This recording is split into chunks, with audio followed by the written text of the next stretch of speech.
জাহান্নামের আগুন এমন ভয়ঙ্কর আগুন, শরীরের যে কোনো জায়গায় লাগা মাত্র কলিজা পর্যন্ত ভুনা হয়ে যাবে।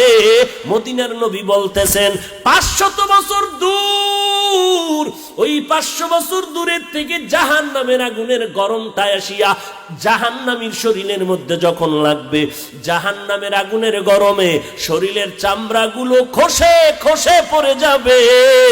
ওরে নবীর উম্মতের দল, চোখ দুইটা বন্ধ করে 1 মিনিট চিন্তা কর। একটু ওই কবরের মধ্যে যাওয়ার পর, যেখানে আপন নাই, কেউ বাতি নাই, গুনাহগার হয়ে যদি কবরে যাও, এরে বান্দা ওই মাটির চাপ সহ্য করতে পারবি? ওই কবরের মধ্যে জাহান্নামের আগুন সহ্য করতে পারবা নি রে বাবা? আল্লাহর কাছে ক্ষমা চাও। ও আল্লাহ, আমার মতো দুর্বল আর কেউ নাই, একটা বেতের বাড়ি সহ্য করতে পারি না, জাহান্নামের আগুন আর কেমন করে সহ্য করব? এই কথাটা যার দিলে আসছে তারা ঘুমাইতে পারে না, তারা কান্না কান্না খানা খাইতেছে, হঠাৎ করে আহ বলে আওয়াজ দেয়, হঠাৎ করে চিৎকারের আওয়াজ। বান্দা ঘুমাইতে গেল, হঠাৎ করে আহ করে আওয়াজ দেয়, ওই বান্দার অন্তরে ভয়, আরে আমি কি জান্নাত কামাই করতে পেরেছি? জান্নাতের টিকিট পাইলেন 10 জন সাহাবা, আবু বকর, ওমর, ওসমান, আলী। এদের ইতিহাস পড়ে দেখো, সারা জিন্দেগি কান্না করেছেন, অন্ধকার কবরে কি উপায় হবে আমার, আমি একা একা কবরের মধ্যে কিভাবে থাকবো? ওসমান রাদিয়াল্লাহু তাআলা আনহু কবরের কিনারা দিয়ে গেলে হাউ মাউ করে কান্না করতেন, কারণ এই মরণের পরে প্রথম ঘাটি কবর। এই চিন্তা যখন আসতো, চোখের পানি ধরে রাখতে পারতেন না। এরে আল্লাহর বান্দা, নবীর তরিকা মতো চললে ব্যবসা বাণিজ্য বন্ধ হবে না, লেখাপড়া স্কুল কলেজ বন্ধ হবে না, নবীর তরিকা মতো চললে কারো চাকরিও নষ্ট হবে না। ও আল্লাহর বান্দা, তওবা করে নাও, জীবন চলে যাবে, গলায় ছুরি আসবে, আর জীবনে নামাজ ছাড়ব না। এরে নবীর উম্মতের দল, যখন আল্লাহর মোহাব্বত অন্তরে জন্মায় গেল, আর জাহান্নামের ভয় অন্তরে জন্মায় গেল, ওই আফ্রিকার জঙ্গল থেকে বেলাল আমার নবীর দরবারে দৌড়ায়, আমার নবীর মোহাব্বতে পাগল হয়ে গেলেন বেলাল। মসজিদে নববীর মধ্যে আজান দেয় নবীর আশিক, ওই বেলাল এত গরিব, বেঈমান উমাইয়ার বাড়ি কাজ করে। উমাইয়া দেখে বেলালের ঠোঁটের ভিতরে কি যেন আওয়াজ নড়াচড়া করে। বেলাল, কিসের আওয়াজ করো? বলে, আমি আমার মালিকের নাম স্মরণ করি, আল্লাহর জিকির করি। উমাইয়া বলে, কোনো আল্লাহ নাই, কোনো জিকির নাই। যত বাধা দেয় বেলালের আওয়াজ আরো বেড়ে যায়, যত বাধা দেয় তত আওয়াজ বেড়ে যায়, কারণ এটা তো আল্লাহর দেওয়া কারিশমা। ইমানের মধ্যে যখন আঘাত বেশি হবে, ইমানদারের ইমানের স্পিরিট বেড়ে যাবে। মুসলমানের ইসলামে যখন আঘাত হবে, ইসলামওয়ালাদের ইমানের তেজ আর শক্তি বেড়ে যাবে। বেলালের উপরে যত আঘাত, বেলালের আওয়াজ বেড়ে গেল। বেলালকে এবার উত্তপ্ত গরম গরম গরম বালুর মধ্যে টানতেছে, বেলালের পিঠের চামড়াগুলো পুড়িয়া যাইতেছে। বেলাল কান্না করে বলে, হে মালিক, দুনিয়ায় কষ্ট দেয় সহ্য করা সম্ভব, মরণের পরে কোনো আযাব সহ্য করতে পারবো না রে আল্লাহ, জাহান্নামের আযাব থেকে তুমি মাফ করে দাও। এরে নবীর উম্মতের দল, আল্লাহর কাছে বিনয়ের সাথে তওবা করো রে বাবা। দুনিয়াটা কিছুই না, দুনিয়াতে একসে তুমি আসছো একা, আবার কেমন যেন একাই হয়ে যাইতেছি।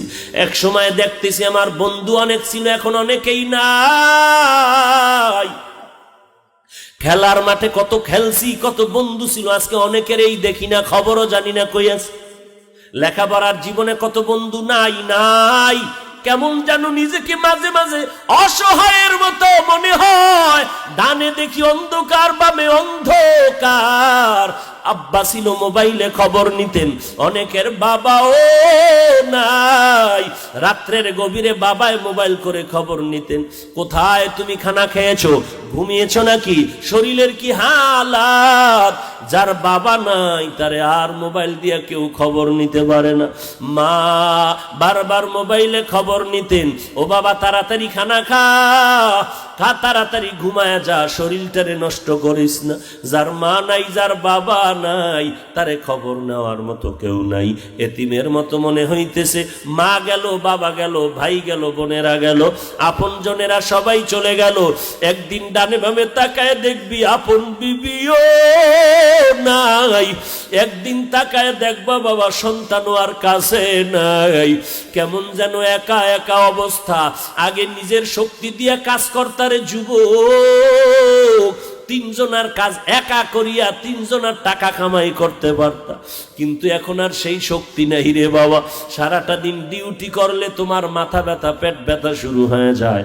এখন কেমন যেন শরীরটা দুর্বল হতে চলছে, কেমন যেন একা একা হয়ে যাইতেছো। খবর আসতেছে তোমার মা নাই, খবর আসতেছে তোমার বাবা নাই, মোবাইলে খবর আসতেছে তোমার বন্ধু নাই, তোমার ভাই নাই। এমন একটা সময় আসবে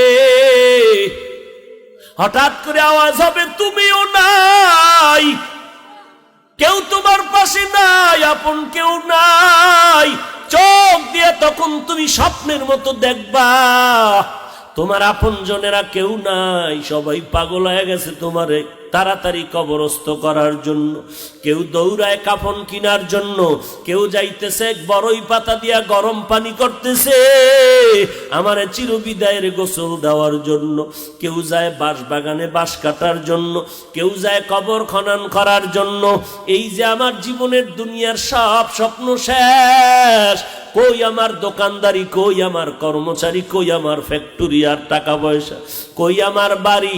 আমার ঘামের বাড়ির থেকে আজ আমার আপন জনেরা টেনে টেনে ঘর থেকে নামাইতেছে, আমার গায়ের জামাটা পেলেট দিয়ে কেটে কেটে রেখে দিতেছে, তিনটা সাদা কাপড় আমার আপন বানায় দিতেছে। এখন আর কেউ আমার পাশে আসতে চায় না। যখন আমাকে ধরিয়া কবরের মধ্যে রাখা হচ্ছে, আমার সামনে পেছনে মাথার কানারায় পায়ের কিনারায় লোক নামিয়া কবরে রাখলো, মনে মনে যেন স্বপ্নের মতো ভাবতেছি আমার কেউ নাই, এই কবরে বুঝি আবার এই মাথার কিনারার মানুষটা আমার ছেড়ে যাবে না। কিন্তু বাঁশের চালিটা যখন বিছাইতেছে, বাঁশের চালির উপরে যখন হোগলা পাতার পলিথিন দিয়া ঢাকতেছে, হঠাৎ করে দেখি পায়ের কিনারার লোকটাও লাফ দিয়ে উঠিয়ে গেল, আমার মাথার কিনারার লোকটাও উঠিয়ে গেল। এখন আমার ডানে বামে তাকায় দেখি কেউ নাই, মাটি আর মাটি।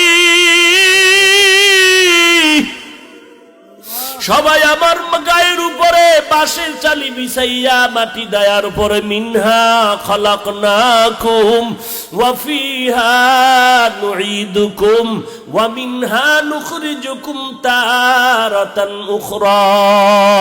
চিরবিদায়ের আওয়াজ দিয়া আমারে বুঝাইতেছে মাটির তৈরি মানুষ মাটির মধ্যে চিরনিদ্রায় চলে যা। মাটি পাড়ায় পাড়ায় দিতেছে, একটা ছিদ্র নাই, টেলিফোনের ব্যবস্থা নাই, সবাই পাড়াইয়া পাড়াইয়া মাটি দিয়া সবাই চলে গেল। এখন আমি কবরে একা, একটু ছিদ্র নাই, একটু বাতি নাই, একটা বিছানাপত্র নাই। এখন শীতের ভিতরে কত কম্বল ল্যাপ গায়ে দিলাম, কত কোট গায়ে দিয়া থাকলাম, চাদর গায়ে দিলাম, কিন্তু এখন যদি মরে যাই আমারে খালি বিছানায় কবরে ফালায় রাখবেন। আমি অন্ধকারে একা থাকতে বড় ভয় পাই, আমি বাতি জ্বালাইয়া একা থাকি না, অন্ধকারে থাকতে পারি না, ভয় লাগে। কিন্তু কবরের অন্ধকারে কেমন করে থাকবি রে গোলাম? ওই কবরে বাতি ছাড়া কেমন করে থাকবি? যদি একটু জিকিরের আলো নিয়ে কবরে যেতে পারো, যদি একটু নামাজের আলো নিয়ে কবরে যাও, নামাজ রোজার আলো নিয়ে যদি কবরে যাও, ওই কবরে কোরআন গিয়া বলবে খবরদার ডিস্টার্ব করবা না, এই বান্দার বন্ধু আমি কোরআন আসছি সহযোগিতার জন্য। কিন্তু বান্দা যদি তোমার কাছে কোনো আলো না থাকে, জিকিরের আলো নাই, নামাজের আলো নাই, রোজার আলো নাই, সুন্নতের আলো নাই, কোনো আলো যদি না থাকে, অন্ধকার অন্ধকার, এই অন্ধকারের মধ্যে দেখবা হঠাৎ করে বিকট বিকট আওয়াজ শোনা যাইতেছে। কিসের এত আওয়াজ? আল্লাহ তখন দেখায় দিবে বড় বড় সাপ তোর কবরের দিকে ঢুকতেছে রে গোলাম। এই কবরের মধ্যে সাপ শ শ করে ওরে কবরের মধ্যে ঢুকতেছে সে আওয়াজ, তোমার কাছে কোনো আলো নাই, দেখবা চারিদিকে শুধু বিকট আওয়াজ। ওরে আল্লাহর গোলাম, আল্লাহ বলবে রে নাফরমানের আর সহ্য করা যাবে না, সময় দেওয়া হবে না। এরে কবরের মাটি দুই পার্শ্ব থেকে বেদিন বেঈমানের বেনামাজির এত জোরে জোরে চাপ দাও, চাপের কারণে পাজরের হাড্ডি চুরমার হয়ে যাবে। এরে আল্লাহর বান্দা তওবা করো, চোখের পানি ছেড়ে কাঁদো।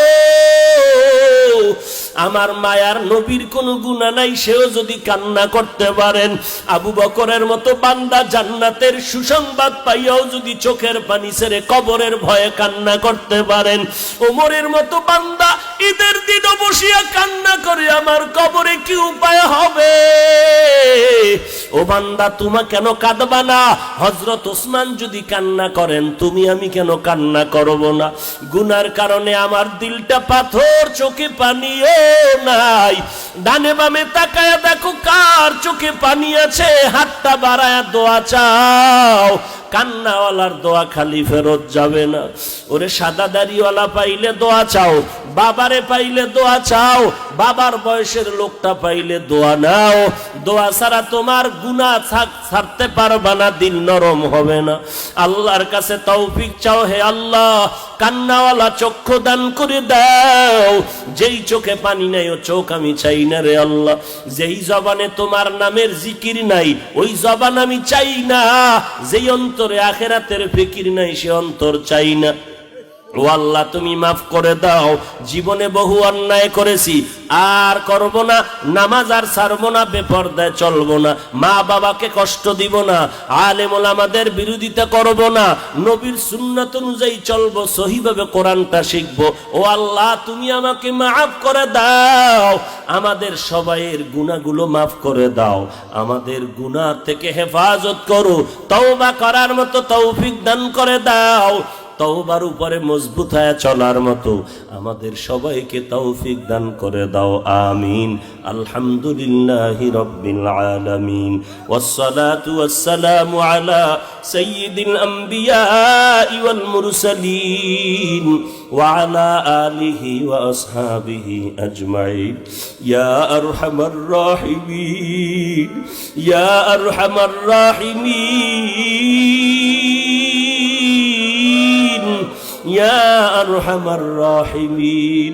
রব্বিরহামহুমা কামা রব্বায়ানি সগীরা। ও আল্লাহ তাকায় দেখেন এখানে কারা মা হারা ইতিম। কে যেন বাবা হারা ইতিমের মতো হাত তুলেছে।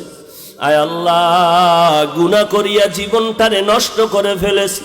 গুনাহের কারণে আমার হাত না পাক, আমার চোখ না পাক, আমার অন্তর না পাক, চোখে পানি নাই। আয় আল্লাহ এই গুনার শাস্তি কবরে সহ্য করতে পারবো না, জাহান্নামের আগুন সহ্য করতে পারবো না রে আল্লাহ। কান্নাওয়ালা চক্ষু দান করেন, কান্নাওয়ালা চক্ষু দান করেন। মেহেরবানি করে আমাদের জীবনের গুনাহগুলো মাফ করে দেন। সারা দুনিয়ার মানুষের মুক্তি দান করেন, হেদায়েতের দৌলত দান করেন। বাংলাদেশ শান্তির দেশ বানায় দেন। আয় আল্লাহ দেশের জন্য, দিনের জন্য যারা জীবন দিল মাফ করে দেন। এখনো যারা চেষ্টা করে কবুল করে নেন। আয় আল্লাহ নবীর সুন্নাতওয়ালা জীবন দান করেন। আয় আল্লাহ মা বোনদের পর্দানিশী বানায় দেন, সন্তানগুলো নেককার বানায় দেন। প্রত্যেক মা বাবাকে নেককার সন্তানের মা বাবা হওয়ার তৌফিক দান করেন। সহিভাবে কোরআন পড়ার তৌফিক দান করেন। আমাদের সবাইকে মোবাইলের গুনাহের থেকে হেফাজত করেন আল্লাহ। মোবাইলের গুনাহের থেকে হেফাজত করেন, মোবাইলের গুনাহের থেকে হেফাজত করেন আল্লাহ। আয় আল্লাহ যারা কামাই রুজি ব্যবসা করে হালাল ভাবে বরকত বাড়ায়া দেন, হারাম থেকে হেফাজত করেন আল্লাহ। মা বাবার খেদমত করার তৌফিক দান করেন। উলামায়ে আহলে হকের সোহবত নেয়ার তৌফিক দান করেন। আয় আল্লাহ সহিভাবে কোরআন পড়ার তৌফিক দান করেন। সবার সিনায় হেদায়েতের বাতি জ্বালায়া দেন। চলার পথে ইজ্জতের সাথে হেফাজত করেন। আয়োজনকারীদের কবুল করে নেন। দান সৎকাকারী সহযোগিতাকারীদের কবুল করে নেন। প্রশাসনিকভাবে যারা কাজ করে দিনদার বানায় দেন। আয় আল্লাহ সবাইকে দিনের খালেস খাদেম বানায় দেন। আয় আল্লাহ রিয়া হাসাদ কিবির দূর করে ইখলাস দান করেন। হাসিদিনদের হাসাদ থেকে হেফাজত করেন, মুনাফিকদের বদনজর থেকে হেফাজত করেন। আয় আল্লাহ সমস্ত প্রোগ্রামগুলো কুদরতের হাতে সুস্থতার সাথে নিরাপদে কামিয়াবির সাথে কবুল করে নেন। আয় আল্লাহ সমস্ত প্রতিবন্ধকতা দূর করে দেন। সমস্ত মসজিদ মাদ্রাসাগুলো কবুল করে নেন। অন্যান্য প্রতিষ্ঠানগুলো নবীর আদর্শওয়ালা বানায় দেন। আমাদের সন্তানগুলো দিনদার হিসাবে কবুল করে নেন। সবাইকে নেককার সন্তান বেশি বেশি দান করেন আল্লাহ। সমস্ত মুসিবত থেকে হেফাজত করেন আল্লাহ। আয় আল্লাহ মেহেরবানি করে আমাদের মুরব্বী যারা কবরে, সবার কবর জান্নাতের বাগান বানায় দেন। যারা বেঁচে আছেন দীর্ঘ নেক হায়াত দান করেন, দীর্ঘ নেক হায়াত দান করেন।